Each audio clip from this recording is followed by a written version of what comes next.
Tanya Unkovic, question number 7. Thank you, Mr. Speaker. My question is to the Minister for Resources. What announcements has he made regarding energy security in New Zealand? The Honourable Shane Jones. Gas is short.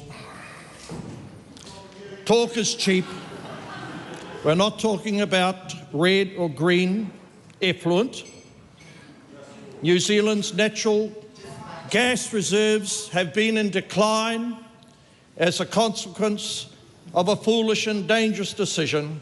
Our government has set aside a contingency of $200 million to overcome sovereign risk perceptions that have grown since a fateful decision of 2018.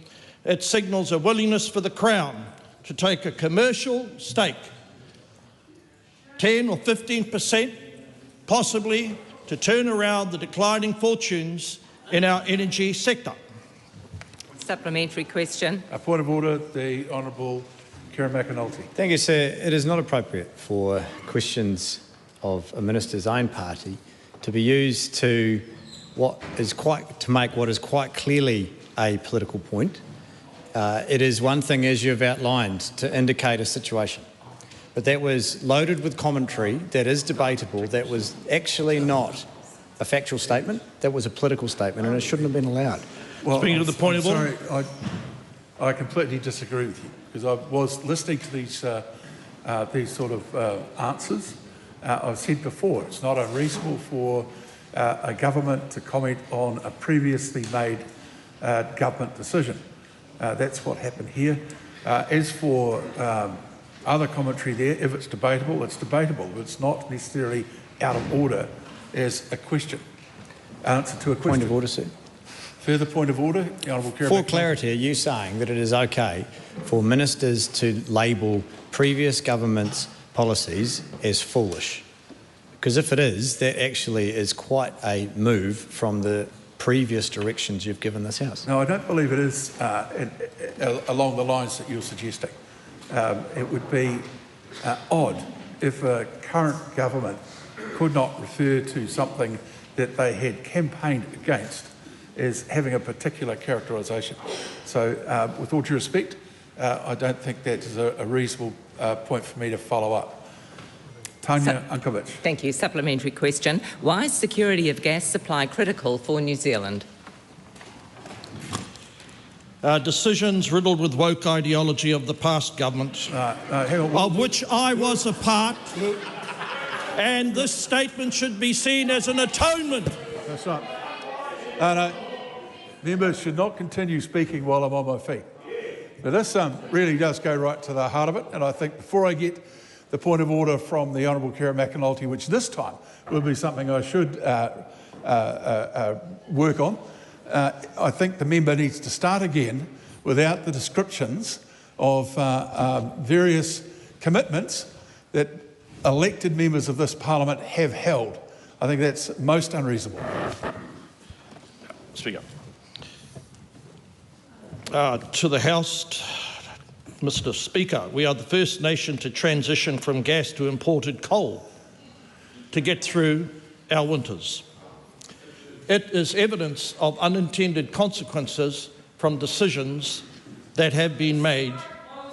The natural gas will continue to produce a critical level of firming to enable Kiwis to enjoy affordable energy, security of energy for at least the next 20 years.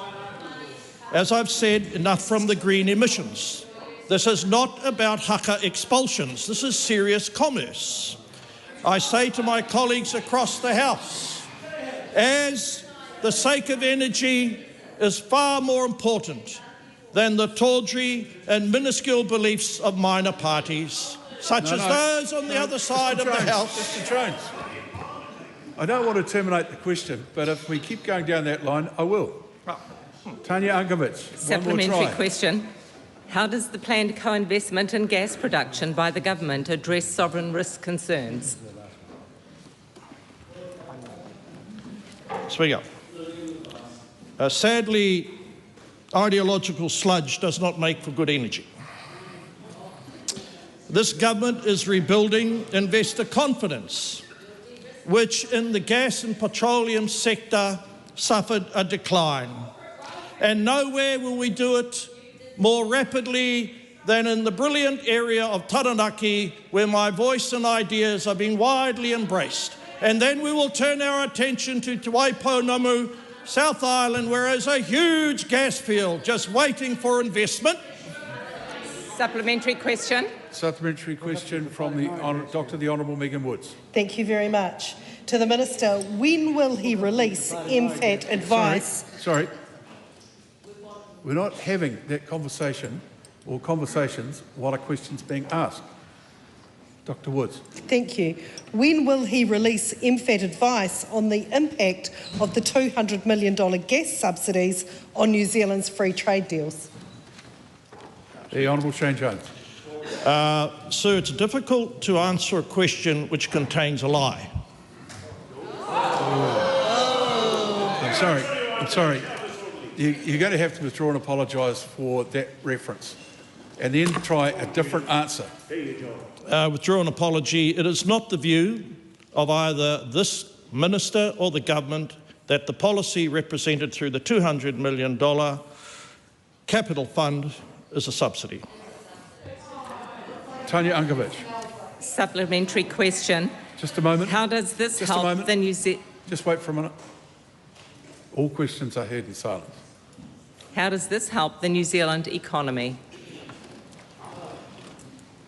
Energy is essential for the growth of the New Zealand economy.